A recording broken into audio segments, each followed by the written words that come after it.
Welcome back mga Alda.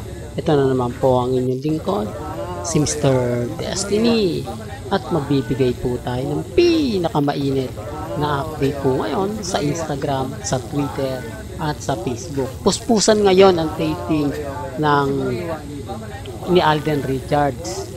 Dahil sa July 13 nga po, magkakaroon ng fans o meet and greet nga po si Richard Polkerson para nga po sa pulang araw. Ito nga po ba ang papalit sa Black Rider? Gaya nga po ng mga kumakalat ngayon na magkakaroon nga po ng kumbaga shooting sina Catherine at si Alden Richards sa Canada. Abay, kumbaga puspusan na. Kailangan matapos lahat ng mga project ni Alden bago siya pumunta ng Canada. Katulad ng mga endorsement, photoshoot, kailangan tapusin po muna ni Richards. Hindi yung totally tapos na tapos ha. Ibig kong sabihin, 1 week na walang schedule si Alden. Yung imbis na may schedule siya doon, tatapusin niya na, mas maaga pa. Ganun po yung pinupunto natin. Di po ba? Kasi marami po ngayon kumakalat sa Instagram, sa Twitter, sa Facebook, at lalong-lalo na nga po sa TikTok na hindi nga po talaga maganda at hindi kaaya-aya. Lalong-lalo na nga po pagdating sa Algab Nation. Patungkol nga po kina Catherine at Alden Richards na kumbaga yung mga post nga po talaga nila literal. Di po ba?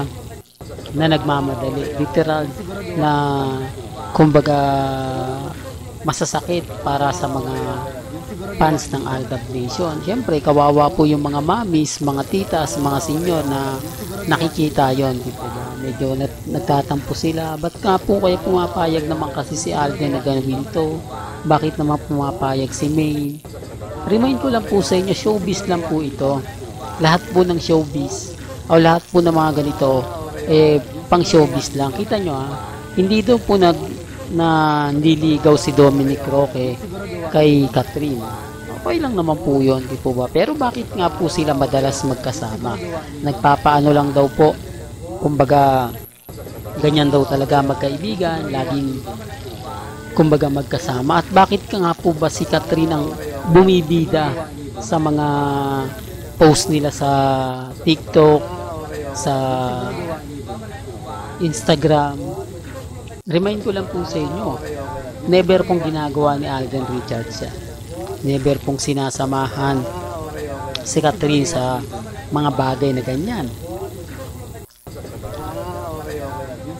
Dumadalo lang si Alden Richards kapag may mga okasyon. Gaya nga po ng birthday ni Catherine. Gaya nga po ng house blessing ni Catherine. Di po ba? Sa totoo lang, dapat hindi na rin pupunta dun si Alden. Pero may pelikula po kasi sila ni Catherine. At yung image po ni Alden Richards na mature role dito na nga po sa Hello Love Again, dadalhin pa rin po niya yan hanggang sa labas ng taping. Yung ibig kong sabihin, may kita natin yan lalo na nga po kapag may mga promotion, lalo na nga po kapag may mga pinapakita mga update, may kita nyo yan at mapapanood. Di po ba? Kaya wag po kayo magtatampo, especially yung mga mamis, mga titas, kasi part lang po talaga ng showbiz yan. Part lang po talaga yan ng promotion. Dahil maraming project nga po si Alden, lalo na nga po yung pulang araw, di po ba? Na ipalalabas na nga po. At eto na nga po yung pinakahihintay ninyo. Ito yung taping niya, behind the scene taping na puspusan na talagang gustong gusto nang matapos ni Richard Polkerson. At hindi lang yan, maraming mga cast dito ang nagpaparamdam na. Hindi po ba? Kaya nga po yung meet and greet sa July 13 talagang marami na akong nakikitang nagpo-post na aabangan daw po nila yan. Sobrang excited na nga po daw sila na muling makaharap at makita ang isang Richard Polkerson Jr. Po ba? Kaya dun tayo kay Maine, marami talagang issue. Hindi po ba? So naglabas na nga po daw ng anak ni Congressman at ni Shu Ramirez, di po ba? Kaya ang sabi ko sa inyo, paunti pa lang yan.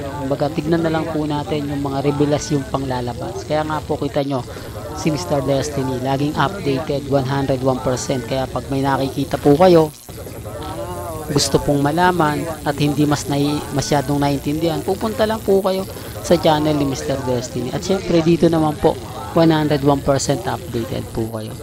Well, hanggang dito na lang po ang ating latest updates. Kaya kung gusto nyo po ng pinaka-latest at sariwang update, abay tumutok lang po kayo dito po sa channel ni Mr. Destiny para updated po kayo sa mga latest at sa mga bagong video po na ilalabas po natin maya-maya lang. Hanggang sa muli, salamat po sa panonood at pakikinig.